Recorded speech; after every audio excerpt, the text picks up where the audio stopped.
బాధలన్నీ మనకే వచ్చినట్టు, మిగతా వాళ్ళందరూ బాగున్నట్టు ఏం చేస్తుంటామంటే మనం మన భారాన్ని మనమే మోసుకుంటూ కుంగిపోతుంటాం, కుమిలిపోతుంటాం.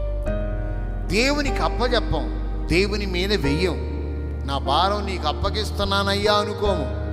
చాలాసార్లు చెప్పాంగా, కారులో కూర్చున్నాడు తాతయ్య, కానీ నెత్తి మీద పెట్టిన మూట మాత్రం ఎక్కడ పెట్టుకున్నాడు?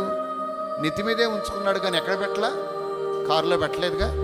అంటే అర్థం ఏంటంటే ఈ రోజున చాలామంది సన్నిధికి వస్తున్నా నీ భారాన్ని ప్రభువు మీద పెట్టకుండా, నీ కష్టాన్ని దేవునికి అప్పగించకుండా ఇంకా నీవు విశ్వాసం లేని వ్యక్తిగాను అవిశ్వాసిగాను జీవిస్తూ నీ జీవితంలో నష్టాన్ని కొని తెచ్చిపెట్టుకుంటున్నావు.